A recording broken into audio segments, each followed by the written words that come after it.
Halo teman-teman dimanapun kalian berada. Di video kali ini kita akan ngebahas manhwa terbaru yang akan bercerita tentang pendiri dunia terbangun dari tidurnya. Untuk menyelamatkan semua makhluk hidup di dunia, dia menyegel kemampuan dan ingatannya sendiri, berubah menjadi Ye Qingyan yang fana, dan mengirim Ye Qingyan yang fana ke 1000 tahun sebelum bencana. Meski tubuhnya tampak seperti orang yang biasa-biasa saja, dia punya kemampuan yang sangat kuat sekali. Gimanakah kisah lengkapnya? Langsung saja kita masuk ke ceritanya. Cerita diawali dengan memperlihatkan keadaan di kaki Gunung Fuyun. Di sana akan segera terjadi sesuatu. Di tempat itu terdapat buah merah berdaun 7 yang sangat berfungsi untuk meningkatkan kemampuan. Tak lama kemudian, ada seorang kultivator kuat yang mencoba untuk menghadapi bunga itu. Ya, buah merah berdaun 7 akan segera diambil alih. Namun, tak disangka ada makhluk yang sangat ganas yang menunggu keberadaan itu. Dia kini mengeluarkan kemampuannya sekuat mungkin, berusaha untuk menakuti kultivator yang mencoba untuk menyerang. Kini si makhluk ganas dan kultivator saling bertatapan. Kultivator mulai mengatakan, buah merah berdaun 7 adalah kunci untuk memenangkan kompetisi seni bela diri 3 sekte. Iblis di ranah core condensation takkan bisa untuk menghentikanku. Ya, sosok kultivator ini merupakan master sekte dari sekte Profound Sword, Su Changfeng.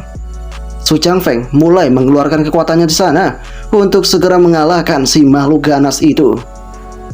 Ketika mereka tengah bertempur seperti itu, mereka pun dikejutkan dengan kehadiran sesuatu yang ada di sekitaran mereka.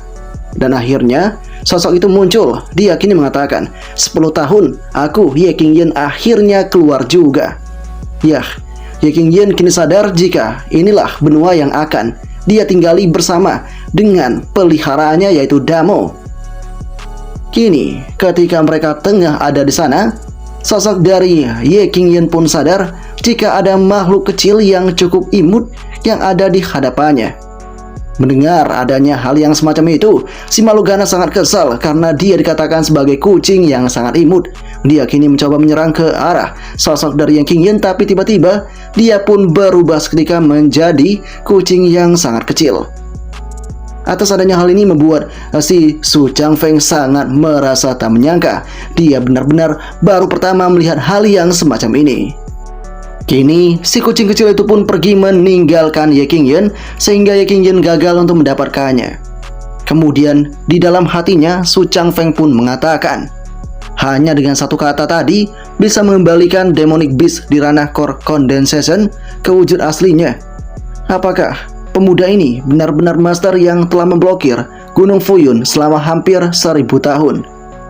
Setelah itu, Su Changfeng memperkenalkan dirinya. Saya, Su Changfeng, jika bukan karena master yang menyelamatkanku dari iblis kucing, saya pasti sudah mati hari ini. Ye Qingyan pun tampak sangat kaget mendengar hal itu karena dia merasa jika dia tak pernah menyelamatkan orang lain. Kemudian, si Ye Qingyan juga mengatakan kepada si Su Changfeng jika tadi bukanlah iblis kucing, itu hanya anak kucing kecil saja. Su Changfeng pun sangat terkejut mendengar hal itu karena ini adalah pertama kalinya dia melihat adanya kekuatan kuat yang semacam ini. Kemudian Su Changfeng pun menunjuk ke arah si buah merah. Dia mengatakan, buah merah berdaun 7 ini jadi milik Anda, masterku. Setelah menerima hal itu, Ye Qingyan malah memberikan itu kepada si peliharaannya yaitu Damo, sehingga membuat Su Changfeng sangat-sangat tak menyangka. Karena sebenarnya buah merah berdaun 7 berusia 2000 tahun sangat berharga dan kini malah menjadi sebuah makanan peliharaan. Kemudian Su Changfeng pun mengatakan, master, buah merah berdaun 7 Anda ketinggalan. Dan dengan mendengar hal ini, Ye Qingyan mengatakan jika dia punya banyak dan dia akan memberikan itu kepada si Su Changfeng. Su Changfeng pun sangat merasa berterima kasih dan berlutut di hadapan sosoknya Ye Qingyan itu. Kini, sosok dari Ye Qingyan pun mengatakan, apakah semua ini? Padahal cuma beberapa tomat saja, sampai segitunya menyembahku. Selain itu, aku ini Ye Qingyan juga bukan seorang master. Aku hanyalah anak biasa. Kemudian kita pun diperlihatkan dengan siapa si Ye Qingyan sebenarnya. Mulanya di puncak Gunung Fuyun, Ye Qingyan merupakan orang biasa yang sering tersambar petir itu saja. Dan tak kenapa, dia tiba-tiba berpindah ke dunia lain dan ada tambahan sistem. Dia juga dikurung untuk mempelajari berbagai skill yang ada. Dan misi belajar yang tersisa adalah 9.999 lebih. Jika dia gagal dalam penilaian hasil belajar, dia akan mendapatkan hukuman. Dan jika tidak belajar dengan baik, akan mendapatkan siksaan. Apalagi jika pergi diam-diam, maka itu akan dihukum disambar petir sampai tegang. Ye Qingyan menjalani kehidupannya dengan sangat sedih. Kemudian meski demikian, Ye Qingyan mulai membiasakan dirinya untuk terus belajar.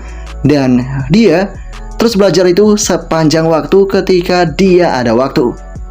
Hingga pada akhirnya, misi belajar yang tersisa hanya tinggal 9 saja. Dia mulai tampil percaya diri. Dan pada akhirnya juga misi selesai. Sehingga dia pun kini berhasil memperoleh gelar Al-Mikti Saint. Butuh waktu 10 tahun baginya untuk akhirnya berhasil mempelajari cara mengangkat larangan gunung.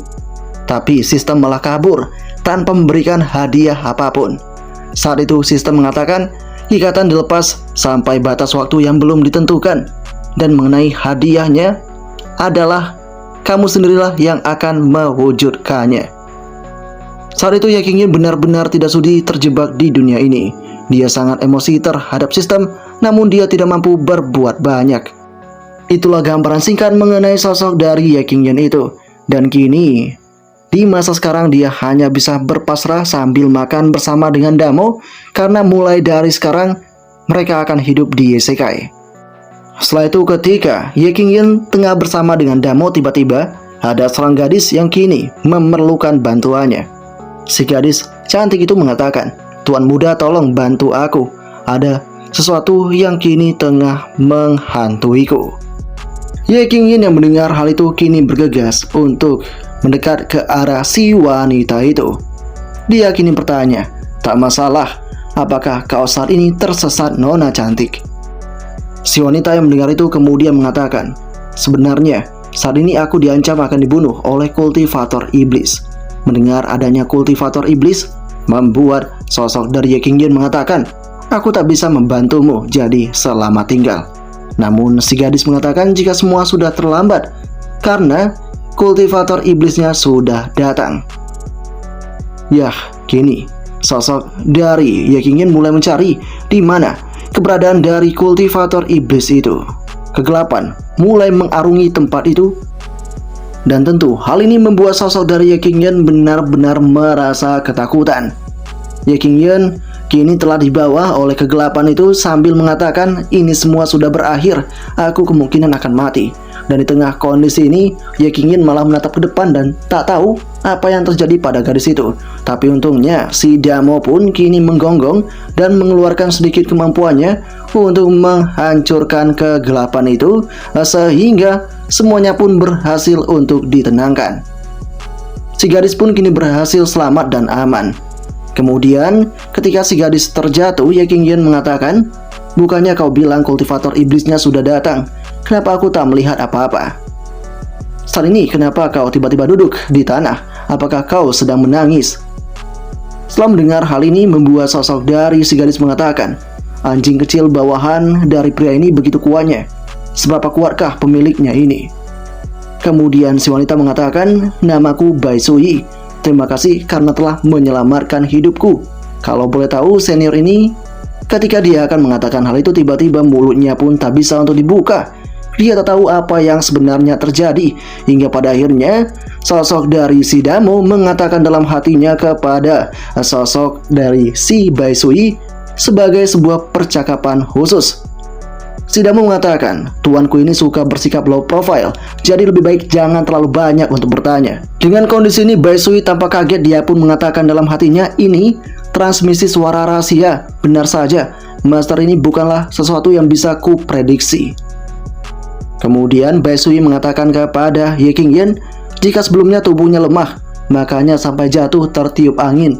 dan matanya tadi hanya kabur penglihatannya sampai salah mengira kalau angin yang buruk itu merupakan kultivator iblis. Ye Qingyin yang mendengar hal itu kemudian mengatakan, "Jatuh tertiup angin, berarti tulangmu ini terlalu lemah. Ingatlah untuk memperbanyak minum air hangat dan olahraga." Bai Sui yang mendengar hal ini kemudian mengatakan, "Sejujurnya, aku mengidap sindrom flu sejak kecil. Semua dokter terkenal sudah kehabisan akal. Harta langit dan bumi juga hanya cukup untuk memperpanjang umur. Siapa sangka kehidupan akan menjadi tempat yang menyedihkan dan tubuh ini akan terjatuh di antara bunga-bunga pohon filau saja." Ketika mendengar hal ini, Ye Qingyin mengatakan, "Kalian, orang-orang dunia lain ini ada-ada saja. Sindrom flu belaka, tidak perlu sampai harus membaca puisi antara hidup dan mati." Mendengar adanya sebuah rasa semangat semacam ini membuat Bai Suci benar-benar tampak tak menyangka. Dia kini menanyakan apakah Tuan Muda bisa menyembuhkan penyakit ini. Ye Qingyin yang mendengar hal itu kemudian mengatakan jika ini bisa dilakukan cuma dalam hitungan menit saja. Dan dengan mendengar hal yang semacam ini membuat si Bai Sui mengatakan dengan semangat, "Kalau boleh tahu, pengobatan macam apa yang seajaib itu?" Ye Qingyin yang mendengar hal itu kemudian mengatakan, "Di duniaku ada pengobatan medis tradisional, misterius, dan hebat yang disebut Bekam." Si Ye Qingyin pun kini mulai mengeluarkan wadah yang berukuran cukup besar, dan hal ini tentu membuat si Bai Sui tampak takutan karena dia merasa jika dia tak akan sanggup menahannya. Kemudian Ye Qingyin pun menyuruh si wanita untuk bergegas mencoba ini karena ini akan membuat si wanita merasa sangat energik sekali. "Kau akan jadi 100 kali lebih bersemangat, energik, dan bisa mengayunkan pedang 80.000 kali tanpa merasa lelah," ucap dari Ye Qingyin. Si gadis tampak sangat girang. Dia mengatakan, "Mengayunkan pedang 80.000 kali? Terus apakah aku bisa membuat basis kultivasiku meningkat pesat?" Ye Qingyin mengatakan jika itu mungkin terjadi.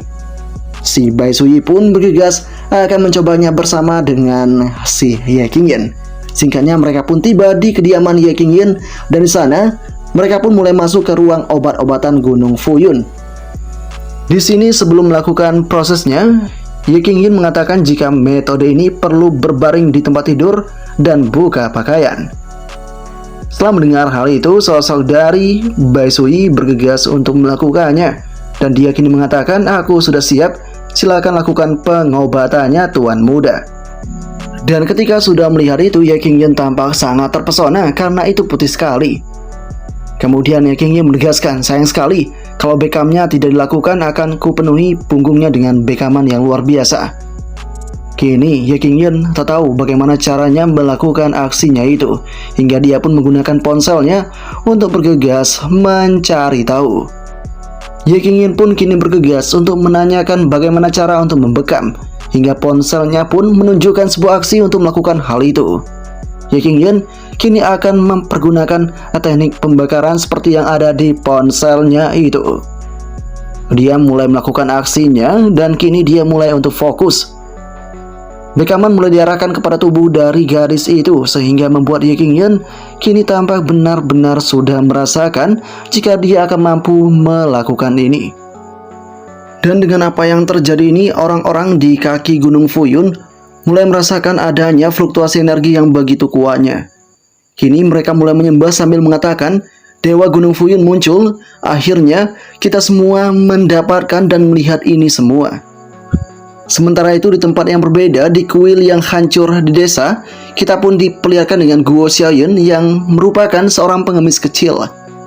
Di sana, dia pun juga melihat hal yang sedang terjadi. Tak cuma di tempat itu, Su Changfeng juga melihat adanya fluktuasi itu, dan dia yakin jika ini adalah ulah dari sosok yang pernah dia temui. Kita kemudian kembali diperlihatkan dengan kediaman Ye Qingyin, di mana saat ini Ye Qingyin sudah hampir menyempurnakan prosesnya. Di sana, si gadis mencoba menanyakan kepada Tuan Muda Ye apakah dia sudah selesai atau belum. Ye Qingyin yang mendengarnya kini mengatakan jika ini tersisa sentuhan terakhir saja. Dia pun kini berhasil untuk menyelesaikan segalanya. Setelah melakukan itu, Tuan Muda Ye pun bertanya kepada si gadis bagaimana keadaannya, sehingga si Bai Sui mengatakan jika pada saat ini seluruh tubuhnya terasa panas dan dia seakan-akan tidak mampu menahan lagi. Dan tiba-tiba, api yang besar pun kini keluar dari mulut Bai Sui sehingga membuat Ye Qingyan tampak tak menyangka.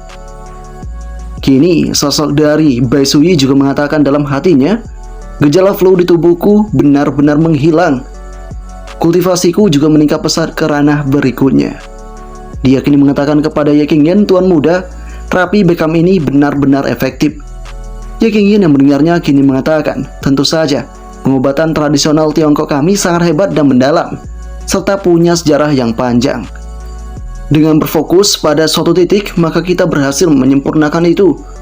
Saat kemudian tiba-tiba sosok dari Ye Qingyan melihat ada sebuah makhluk yang terdapat di alat bekam yang tadi dia gunakan. Di sana, si Bai Sui menanyakan apa yang sebenarnya terjadi sehingga Ye Qingyan menyuruh gadis itu melihatnya sendiri. Si gadis tampak sangat kaget ketika melihat adanya cacing di dalam tempat itu. Yah, kini tempat itu pun terjatuh dan cacing pun keluar begitu saja. Kemudian Ye Qingyan mengatakan kepada gadis itu, "Cukup perhatikan saja kebersihanmu mulai sekarang dan kau akan baik-baik saja." Si gadis mengerti akan hal itu. Tapi, sesaat kemudian si gadis melihat jika cacing tadi kini telah mengalami fluktuasi.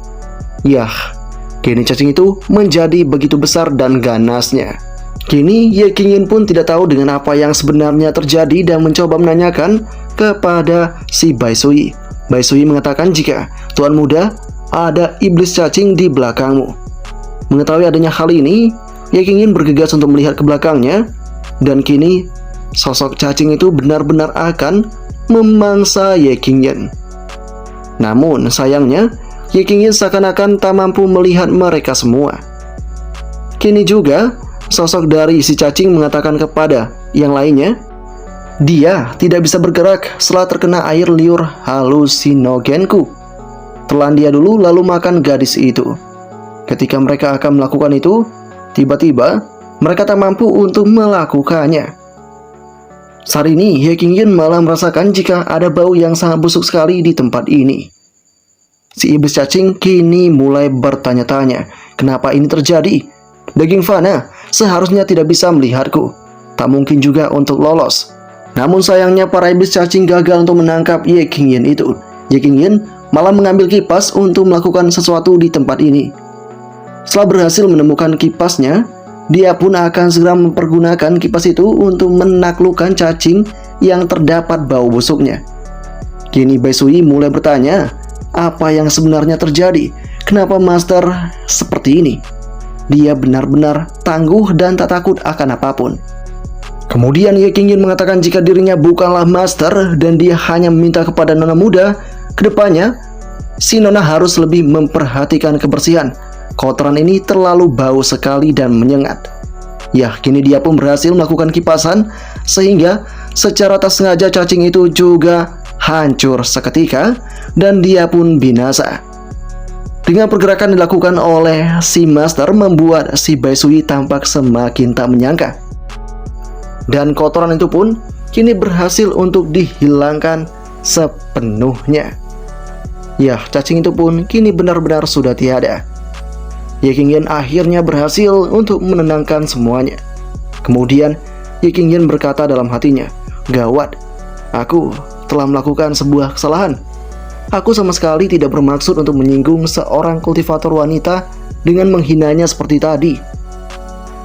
Kemudian Ye Qingyan mencoba untuk mengatakan, Aku sudah membantumu menyembuhkan flu-mu. Soal perkataanku mengenai dirimu yang tak memperhatikan kebersihan, mohon maafkan aku." Dan sesaat kemudian Bai Sui malah semakin mendekat ke arah tubuh dari Ye Qingyan sambil mengatakan, "Kebaikan tuan muda yang telah menyelamatkan nyawaku ini, takkan mungkin aku bisa membalasnya. Tapi aku bersedia menggadaikan tubuhku ini." Atas adanya hal ini membuat Ye Qingyan tampak sangat kaget. Dan di dalam kondisi ini tiba-tiba Ye Qingyan pun sadar jika ada pencuri kecil yang ada di halamannya, sehingga membuat Bai Sui pun terjatuh seketika. Yah, si pencuri yang bernama Guo kini mulai mengambil buah pirnya, dan si Guo pun sadar jika saat ini dia telah ketahuan. Kemudian Ye Qingyan berusaha untuk mengejarnya, dan Bai Sui mengatakan, "Tuan muda Ye, Soal yang kukatakan barusan, aku mencoba untuk minta maaf. Namun sayangnya, Ye Qingyan mengatakan jika saat ini aku ada urusan mendesak dan kita akan bicara lagi nanti.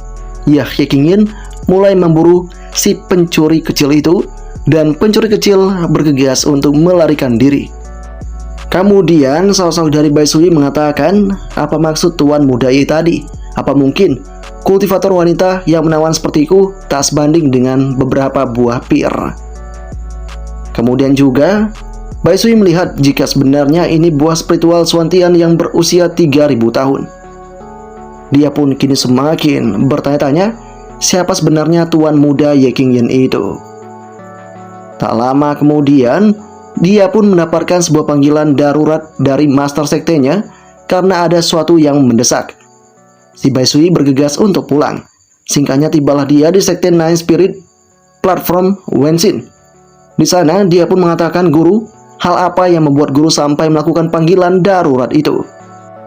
Di sana salah seorang rekan mengatakan saudari senior Su Changfeng membuat 2 terobosan tadi siang. Sekte Nine Spirit kita mungkin akan kalah di kompetisi 3 sekte kali ini. Si Bai Sui kini bertanya, kenapa dia bisa mengalami itu?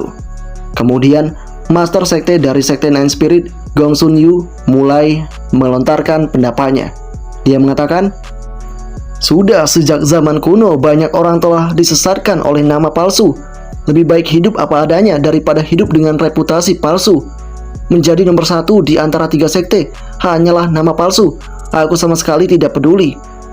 Di sana Bai Sui mencoba mengatakan, guru tidak perlu khawatir. Aku, Sui, punya rencana yang bisa membantu guru untuk menerobos. Mendengar hal ini membuat si guru tampak kaget sambil bertanya, benarkah apa yang akan kau lakukan? Bai Sui yang mendengar hal itu kemudian mengatakan, murid kebetulan bertemu dengan seorang master dan dia menggunakan semacam teknik yang disebut bekam, wadah berapi, ke aku, yang tak hanya dapat membasmi cacing dingin, tapi juga meningkatkan kultivasiku sebanyak 3 tingkat. Si master kini berkata dalam hatinya, mungkinkah isi wadah berapi itu adalah api samadhi sejati yang diumurkan? Kini si master pun mengatakan, tapi mana mungkin ahli seperti itu mau membantuku secara cuma-cuma. Di sana sosok dari Bai Sui mengatakan, itu bisa diatur. Murid ini sangat mengagumi tuan muda Ye. Jika guru bisa mewakili murid untuk melamarnya, maka kita akan menjadi satu keluarga untuk kedepannya. Ya, si master pun bergegas mengajak Bai Sui untuk berangkat bersamanya untuk menuju ke arah tuan muda Ye itu. Kemudian ketika mereka tiba di sana, sosok dari master kini bertanya-tanya, ini sangat mustahil sekali. Anak yang kau tunjukkan itu sama sekali tidak punya basis kultivasi.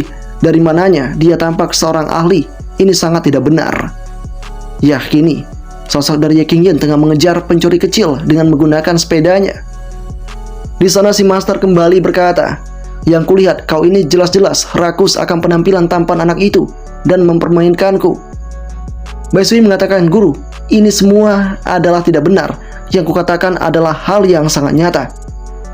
Kemudian Ye Qingyan kini berhasil untuk mengejar pencuri kecil itu, sehingga membuat pencuri kecil tak mampu meloloskan diri. Dan di hadapan mereka kini tengah ada iblis dari kelinci yang sedang mengatakan, lihat apa yang kutemukan, seorang manusia biasa dan seorang anak dengan daging dan tulang yang luar biasa. Dan saat kemudian para hewan iblis kini semakin bermunculan di tempat itu. Ada kera, banteng, dan juga rubah. Dengan kondisi ini, banteng kini mengatakan, manusia biasa, iblis kelinci berusia 1000 tahun dan seorang anak dengan daging serta tulang yang luar biasa.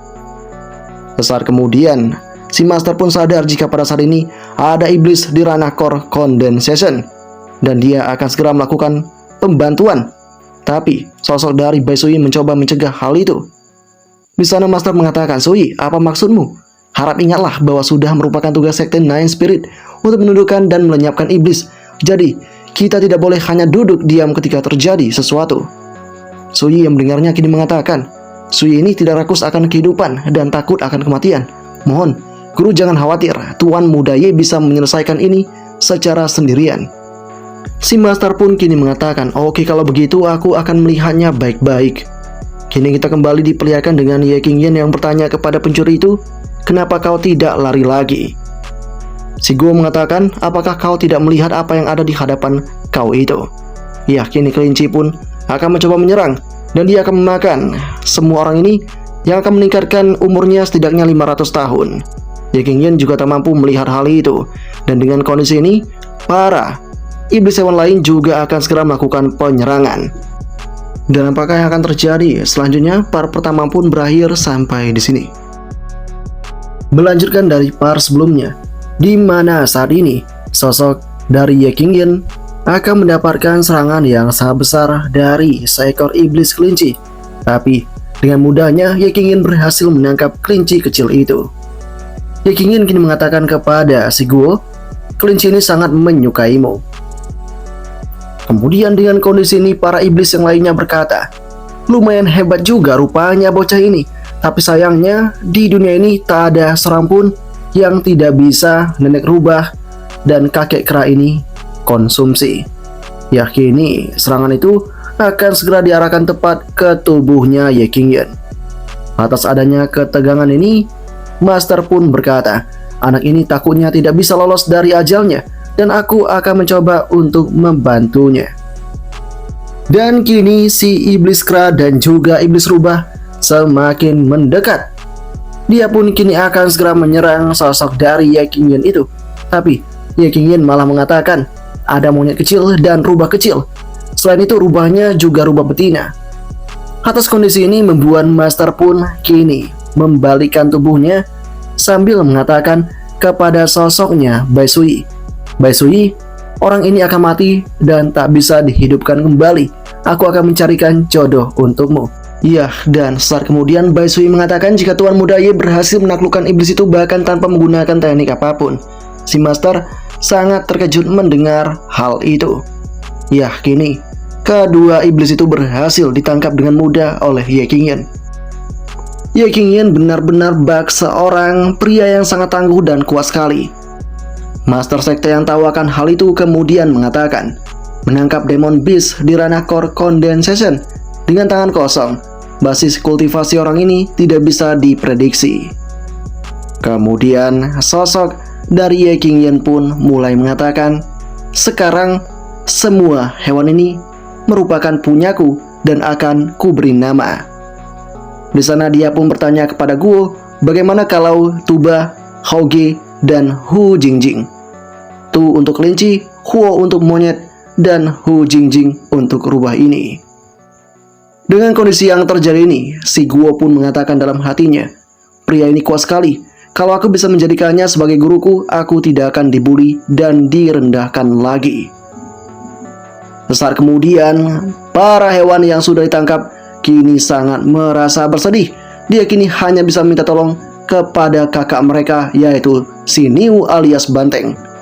Banteng pun kini keluar dari permukaan dan akan bergegas menyerang sosok dari Ye Qingyan. Bukannya takut, Ye Qingyan kini mengatakan, datang lagi, sejak kapan aku ini kebun binatang?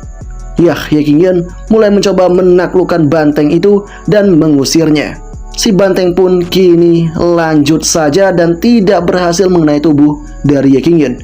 Si Banteng kini malah mengarah ke sungai dan terjatuh di tempat itu. Dan dengan kondisi ini Ye Qingyan bergegas untuk melihat keadaan dari Banteng itu. Sementara ketika dia akan pergi, Guo mencoba mengatakan, Tuan tunggu dulu. Tapi sayangnya Ye Qingyan tetap mencoba pergi. Sementara itu si Master dan juga Bai Sui pun kini mulai melangkah maju. Master kini mengatakan, ini jodoh yang bagus, tidak perlu basa-basi lagi. Guru akan mewakilimu melamarnya. Bai Sui mengatakan, tunggu, tapi saya ini masih belum terlihat cantik. Aku akan mencoba berdandan terlebih dahulu. Namun sayang guru alias Master tetap memaksakannya. Saat kemudian mereka berdua pun kini tengah menuju ke arah sungai bersama dengan si Ye Qingyan dan juga si Guo. Di sana Master Sekte tanpa basa-basi lagi langsung mengatakan, saya Gong Sun Yu dari Sekte Nine Spirit mengucapkan terima kasih atas bantuan Tuan Muda yang telah menyembuhkan sindrom dingin muridku Suyi ini dan menyelamatkan nyawanya. Ye Qingyan pun kini mengatakan, itu cuma hal yang kecil saja. Dengan kondisi ini, Master pun mengatakan, mana bisa penyelamatan nyawa disebut kecil. Sekte Nine Spirit secara khusus ingin melamar Tuan Muda Ye dan muridku Suyi bersedia menyerahkan dirinya. Suyi mulai terdiam. Dan si King Yun juga tak tahu harus berbuat apa. King Yun kini hanya bisa mengatakan, aku baru bertemu dengannya beberapa kali, bahkan untuk menikah itu pun masih sangat cepat sekali. Kemudian King Yun kembali menambahkan, apakah ini mungkin karena adat istiadat di sini yang mengharuskan kalian berkomitmen pada seseorang setelah orang tersebut melihat tubuhnya? Ya, sementara itu di dalam air si banteng kini tengah berteriak besar. Kemudian tiba-tiba naga yang besar kini lantas langsung melahap banteng itu, dan itu sangat berada di belakang dari King Yun. Semuanya tampak kaget akan hal ini. Sementara King Yun malahan tak tahu dengan apa yang sebenarnya terjadi. King Yun kini mencoba menjelaskan jika dia tidak bermaksud menolak wanita ini, namun anggapan dari si Master dan juga si Baisui adalah hal yang berbeda. Ya, kini naga itu benar-benar berada di belakang dari si King Yun. Tapi King Yun kembali mengatakan hal lain.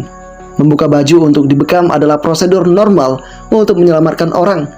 Aku tidak bermaksud melakukan kejahatan yang tidak senonoh. Ini hanyalah sebuah kebajikan dokter. Paman Master, kau pasti sudah salah paham. Si Master yang mendengar hal itu kini mengatakan, aku akan melakukan sesuatu untukmu. Dan tiba-tiba Master kini tunduk di hadapan King Yun sambil mengatakan, Tuan Muda Ye sangat bijaksana dan luar biasa, dan Gong Sun Yu sangat mengaguminya. Mohon terimalah Gong Sun Yu ini sebagai murid. Atas kondisi ini membuat Baisui tampak kaget dan tak menyangka. Begitu juga dengan yang dirasakan oleh King Yun. King Yun hanya bisa mengatakan, situasi seperti apakah ini? Dia kemudian mencoba berbincang kepada si Baisui. Apakah gurumu ini ada masalah akalnya? Si Sui mengatakan, jangan khawatir Tuan Muda. Aku akan membicarakan ini kepada guruku sekarang juga. Baisui kemudian mengatakan kepada masternya, kalau master menjadi murid, bukankah Tuan Muda Ye akan menjadi kakek guru? Mana ada kakek master yang menikahi murid dari muridnya? Ini sangat tidak masuk akal. Si Gosun kemudian mengatakan, setiap orang punya pendapatnya masing-masing, namun sayangnya lagi dan lagi Baisui melarang hal itu karena itu sangat tidak dianjurkan. Di sana si Master Sekte kembali mengatakan, kalau begitu kau jangan menikah dengan Tuan Yi, jadi muridnya saja. Tak lama kemudian tiba-tiba datanglah sosok dari Su Changfeng yang datang mengatakan, Gong Sun Yu, bagus sekali. Kau saat ini tengah berpikir untuk mengorbankan dirimu demi keegoisanmu sendiri. Kau benar-benar pria yang jahat. Dengan moral yang tidak sesuai tempatnya begitu, kau masih berencana untuk memuja Tuan Muda Ye sebagai gurumu. Kau sangat berdosa. Di sana Master mulai terdiam. Dan kemudian Su Changfeng mengatakan kepada si King Yun, aku ini berbeda. Aku ini orang pertama yang dilihat Tuan Muda Ye saat keluar dari gunung. Jadi, sudah pasti akulah yang harus diterima sebagai murid. Di sana Master yang tawakan hal itu mengatakan, pencuri tua sialan, jelas-jelas akulah yang datang duluan. Di tengah keadaan ini membuat sosok dari King Yun tampak bingung. Dia tidak tahu harus berbuat apa. Di sini keduanya pun bersedia memuja Tuan Muda Ye sebagai guru mereka.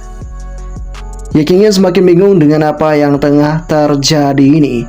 Dan di saat ini terjadi, tadi juga si Gong Sun Yu bahkan juga berlutut di hadapan King Yun itu untuk memohon menjadi muridnya King Yun.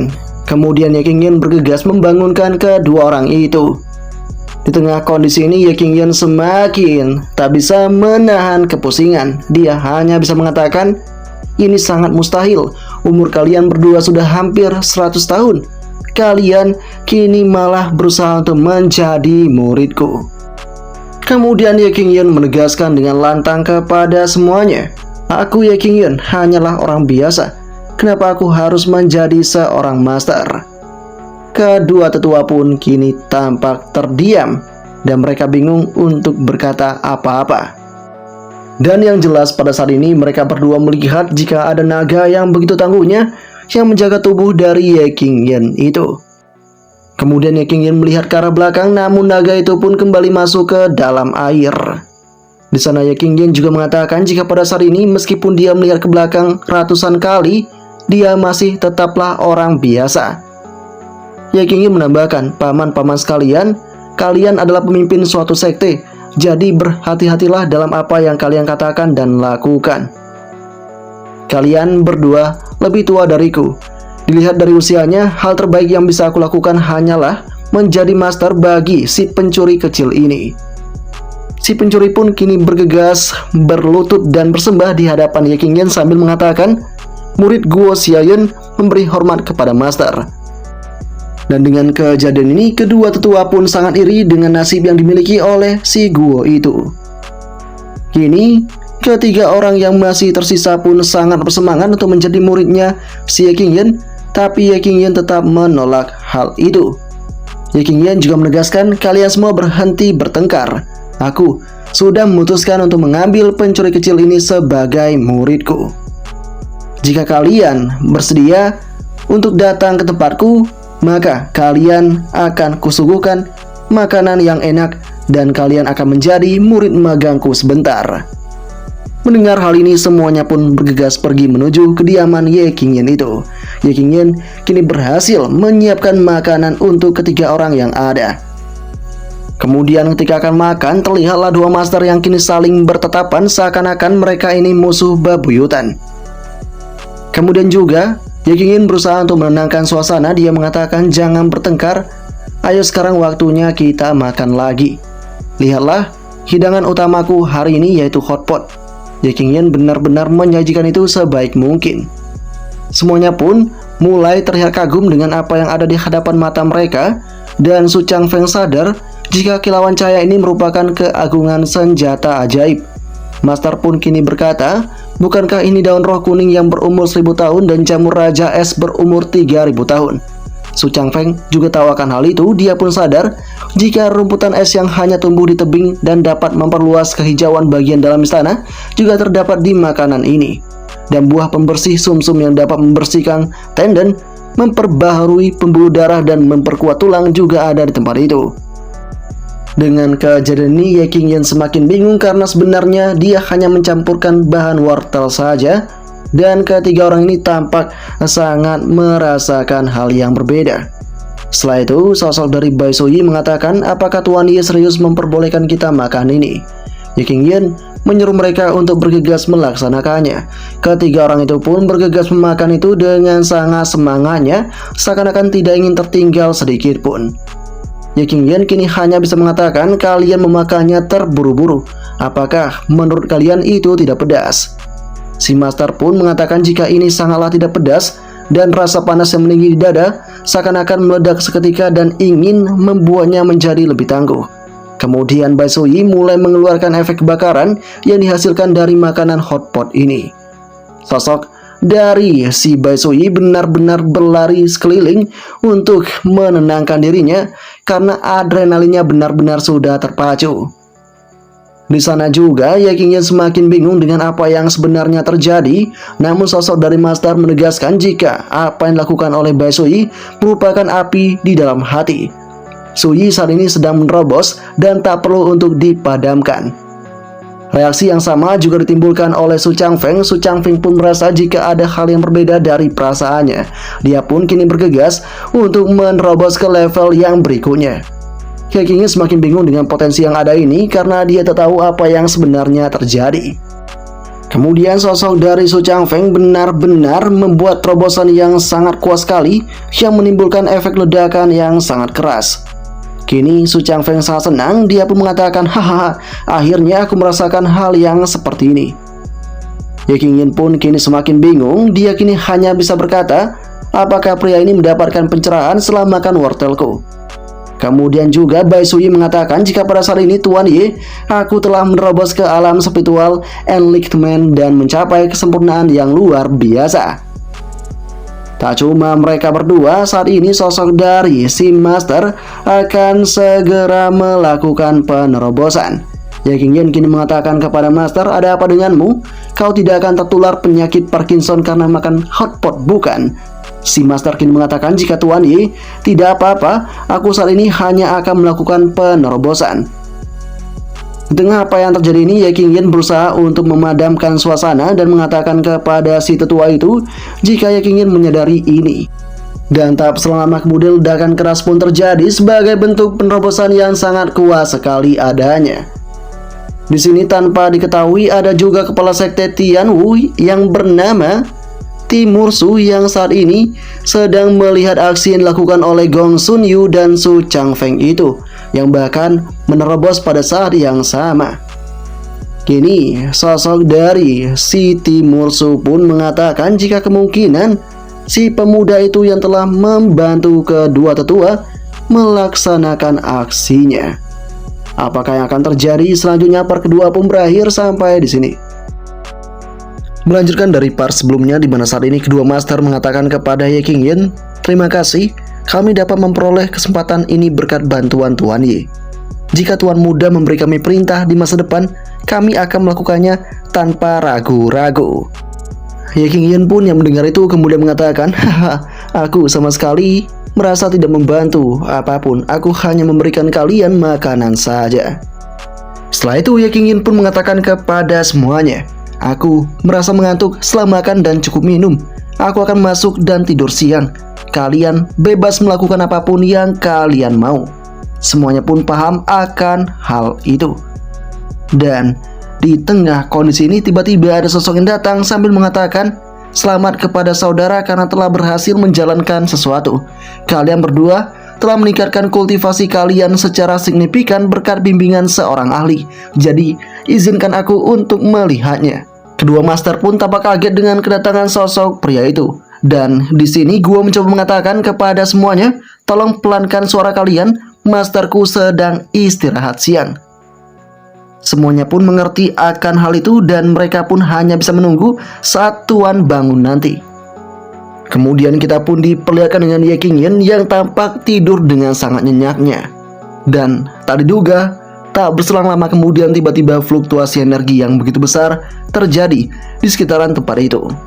Para master pun kini tahu tentang apa yang sebenarnya terjadi. Mereka sadar jika ini tidak bagus. Sepertinya ada sesuatu yang sedang terjadi pada sekte Tianwu. Dan saat kemudian datanglah Kroco yang kini mengatakan kepada masternya, "Master sekte, 3 sekte Xingyan, Ziri dan Feng Wu ingin merebut tambang roh sekte Tianwu kita.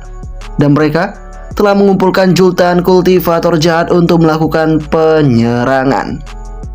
Si pria juga menambahkan jika pada saat ini para pasukan jahat itu telah menghancurkan formasi pelindung gunung. Master sekte Tianwu pun sangat geram mendengar hal itu dan tampak sangat cemas. Dengan kondisi ini dia pun hanya bisa berkata, sekte Tianwu punya kurang dari 100.000 murid terdaftar dan lawannya punya jutaan orang. Bagaimana mereka bisa menghadapi itu? Aku benar-benar tidak tahu tentang apa yang harus aku lakukan. Sepertinya aku hanya perlu meminta bantuan pada sang ahli yang ada. Kini ketika dia akan menuju ke arah Ye Qingyan, tiba-tiba itu dihentikan seketika.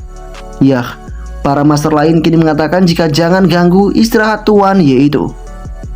Di sana master sekte Tianwu hanya bisa berkata, "Su Changfeng, apakah menurutmu kehidupan puluhan ribu orang di sekte Tianwu-ku tidak sepenting tidurnya itu? Aku sangat ingin meminta bantuan dari pria itu."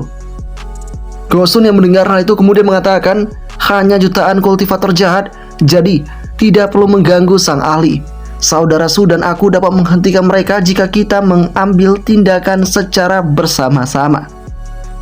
Yah, atas apa yang terjadi ini Su Yi pun tetap akan tinggal di sini karena dia akan menunggu istirahatnya si Tuan Ye Qingyan. Su Yi pun paham dengan situasi dan kondisi yang ada. Semuanya pun pergi menuju sekte Tianwu itu. Kemudian kita pun diperlihatkan dengan keadaan di sekte Tianwu yang mana pada saat ini diserang habis-habisan oleh para kultivator jahat. Di sana, semuanya pun mencoba untuk menghancurkan formasi pertahanan yang dimiliki oleh si sekte Tianwu. Di tempat itu, para anggota sekte sebisa mungkin mencoba untuk melindungi tempat mereka. Namun sayang, satu persatu di antara mereka kini telah dibantai habis-habisan oleh para pasukan musuh itu. Kini para pasukan jahat benar-benar kejam dalam melakukan tindakannya. Dan untungnya 3 sekte pun alias 3 master datang ke tempat itu secara tepat waktu. Di sana Master Sekte Tianwu lantas berkata, "Sial, para kultivator jahat ini semuanya berada di tahap tengah atau akhir alam Ningdan." Dengan kondisi ini, si Gosen mencoba untuk mengatakan, "Saudaraku, jangan membesar-besarkan ambisi orang lain. Lihat bagaimana caraku untuk mengalahkan para musuh ini." Gosen pun kini mulai menunjukkan kemampuannya. Dia pun bergegas menggunakan sebuah kemampuan teratai api ungu yang kemudian menyebabkan ledakan besar terjadi di sana. Para pasukan kultivator jahat pun kini seakan-akan banyak yang telah binasa karena efek serangan itu. Di sana juga, si Gosen mengatakan kepada saudara Su, "Saudara Su, apa pendapatmu tentang pergerakanku itu?" Di sana Su Changfeng mengatakan, "Lumayan, tapi lihatlah teknikku sekarang juga." Su Changfeng juga tak mau kalah. Kali ini dia bergegas menggunakan kemampuannya untuk menunjukkan seberapa hebat yang dia punya. Ya, atas adanya hal ini, fluktuasi energi yang kuat pun kini hadir di tempat itu. Su Changfeng benar-benar membuka matanya selebar mungkin dan memberikan efek penindasan guntur yang begitu kuatnya ke arah para pasukan kultivator jahat itu. Su Changfeng menggunakan sebuah teknik 10.000 guntur di langit sehingga itu menimbulkan kerusakan yang sangat parah sekali yang membuat banyak pihak dari kultivator jahat binasa seketika. Dengan kondisi ini, Gosen tak mau kalah, dia kembali melakukan penyerangan dan hal itu juga membuat sosok dari si Su Changfeng melakukan hal yang sama sehingga Master Sekte Tianwu hanya bisa terdiam karena pada saat ini semuanya benar-benar melakukan sebuah bantuan yang sangat kuat. Kini dia hanya bisa berkata dalam hatinya, apakah ini kemampuan yang ditunjukkan oleh para ahli yang ada di muka bumi. Tak lama kemudian Gosen pun mendapatkan sebuah pesan dari muridnya yaitu Su Yi yang kini mengatakan, "Master, tolong pelankan suaramu karena kamu dapat membangunkan Tuan Muda Yi." Para master pun paham akan situasi yang ada itu. Meski demikian, mereka akan tetap melakukan penyerangan dengan telak ke arah para pasukan kultivator jahat itu. Ya, berbagai kemampuan kini mereka tunjukkan yang membuat banyak sekali para kultivator jahat kini binasa. Setelah itu, dengan adanya silent moment seperti ini, membuat Master Sekte Tianwu berkata, "Ada apa dengan kalian ini?" Sosok dari Gosen menegaskan jika diam saja karena ada hal penting. Kemudian Gosen menanyakan kepada Su Yi tentang bagaimana kabar dari Tuan Yi sekarang ini. Ya, mereka pun berharap jika pada saat ini Tuan Yi tidak terganggu dengan kondisi ini. Su Yi menegaskan jika tidak apa-apa karena Tuan Muda masih tertidur lagi. Su Changfeng yang mendengar hal itu hanya bisa mengatakan, "Baguslah kalau begitu." Kemudian Gosun dan Su Changfeng benar-benar murka dengan para pasukan kultivator jahat ini. Gosun mengatakan, "Ini semua salah kalian. Kalian bertarung dengan teriak-teriak. Apa? Kalian tahu jika kalian akan binasa jika mengganggu tidurnya Tuan Yi itu." Para anggota kultivator jahat pun benar-benar telah ditangkap dengan sangat mudahnya oleh kedua master itu. Beberapa saat kemudian ketiga master pun sangat terkejut ketika saat ini mereka melihat adanya sesuatu yang datang. Ya, benar saja pada saat ini ada para pasukan yang tengah tertawa terbahak-bahak karena mereka melihat sesuatu. Ya, kini Master Sekte Tianwu sadar jika mereka kedatangan naga kuno yang cukup kuat. Atas kondisi ini membuat para pasukan kultivator jahat pun mengatakan kepada yang lainnya, "Dong Fangsu, Sekte Tianwu akan hancur hari ini." Di sana ada sosok Master Sekte Feng Wu yaitu Wu Sasa. Kemudian ada Master Sekte Xingyan yaitu Xi Mei. Dan terakhir si pria ini merupakan Master Sekte Ziri Yang Wei. Ketiganya berniat untuk menghancurkan Sekte Tianwu secepat mungkin. Dan dengan apa yang terjadi ini, Master Sekte Tianwu tampak sangat khawatir. Untungnya dua rekannya tidak meninggalkannya. Su Changfeng dan juga si Gosen kini bergegas berada di hadapan dari Master Sekte Tianwu itu. Kemudian si Wei pun berkata, "Hahaha, apakah kau ketakutan? Jika kau bijaksana, serahkan tambang roh milikmu dan aku akan menjagamu sebaik mungkin." Namun sayangnya ketika dia tengah berkata akan hal itu, tiba-tiba serangan besar langsung diarahkan kepada dirinya sehingga membuatnya tampak terluka. Dan atas apa yang terjadi ini, sosok dari si Ye Qingyan benar-benar murka. Dia kini mengatakan, "Kenapa kalian sangat ribut? Apakah kalian sedang melakukan renovasi di tempat itu? Kalian benar-benar sangat berisik sekali dan mengganggu tidurku." Ye Qingyan tampak sangat murka sekali dengan keadaan ini, apalagi karena dia tak mampu untuk tidur nyenyak. Dan hal yang semacam inilah yang membuat sosok dari Yang Wei sebelumnya mendapatkan sebuah pukulan dari suaranya si Ye Qingyan. Yah, tak berselang lama kemudian dengan apa yang terjadi ini, Yang Wei pun mulai semakin ketakutan karena dia tak tahu tentang siapa yang tengah berbicara dan tak muncul di hadapannya. Dua rekan lain pun kini juga tampak sangat ketakutan dengan apa yang sedang terjadi, apalagi mereka tak tahu tentang siapa yang melakukan penyerangan ini. Dan ternyata yang melakukan serangan ini adalah anak buah dari Ye Qingyan, yaitu Sang Naga Emas. Sang Naga pun kini mengatakan dengan lantang, "Siapapun yang mengganggu istirahat tuanku harus mati." Yah, ketiganya pun mulai tampak ketakutan dengan apa yang tengah terjadi ini. Naga mereka pun kini tak mampu untuk melakukan hal apa-apa lagi karena berhadapan dengan sosok yang sangat kuat. Naga Emas kini mulai melakukan berbagai penyerangan sehingga membuat para pasukan itu semakin terdesak mundur. Yang Wei mencoba untuk memberontak, tapi serangan ini terlalu kuat sehingga membuat dirinya mengalami luka yang cukup parah. Dan dengan kondisi ini, Master Sekte Tianwu hanya bisa berkata, apakah ini metode hebat dari sang ahli? Su Changfeng pun kini mengatakan, tidak, itu hanya akibat dari mengganggu tidur tuan saja. Ya, si Master Sekte Tianwu tampak sangat merasa tak percaya karena ini masih hal sepele saja sudah begitu kuatnya. Kemudian ledakan demi ledakan terus terjadi di tempat itu. Si Master Sekte Tianwu hanya bisa terpana dengan apa yang tengah ada di hadapan matanya. Ledakan itu semakin lama semakin kerasnya sehingga menimbulkan fluktuasi energi yang sangat kuatnya. Kini, tiba-tiba para pasukan kultivator jahat mencoba untuk kembali melawan dengan kemampuan mereka. Namun, Master Sekte Tianwu menyadari jika itu semua akan sia-sia saja. Dan tak lama kemudian, sebuah kemampuan yang sangat besar kini membuat para anggota kultivator jahat sangat ketakutan dan mengatakan, dunia ini padahal begitu indah, kami telah banyak melakukan berbagai kesalahan. Sebenarnya aku hanya ingin merasa damai. Semuanya pun terlihat sangat memohon ampun di hadapan sosok Sang Naga Emas tadi. Dan dengan kondisi ini, Master Sekte Tianwu sangat tak menyangka dan sangat terkejut. Dia hanya bisa berkata, apa-apaan ini semua? Dan ternyata sebuah serangan yang sedang terjadi ini adalah sebuah efek yang tengah dimainkan dan dituliskan oleh si Ye Qingyan. Ye Qingyan kini hanya mengatakan dari rumahnya, setelah menyalin sutra hati, aku seharusnya bisa tertidur pulas. Yah, si Qingyan ini benar-benar punya para penjaga yang begitu tangguhnya dan dia tak menyadari akan kemampuan kuatnya itu.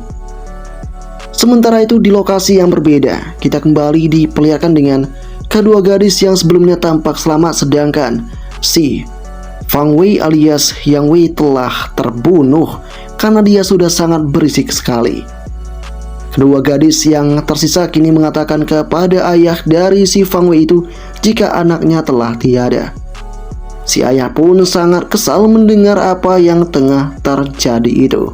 Kini si gadis mengatakan jika pada saat ini mereka semua telah berhasil membunuh Master Sekte Wei dan kini pergi ke Gunung Fuyun untuk merayakan kemenangan mereka.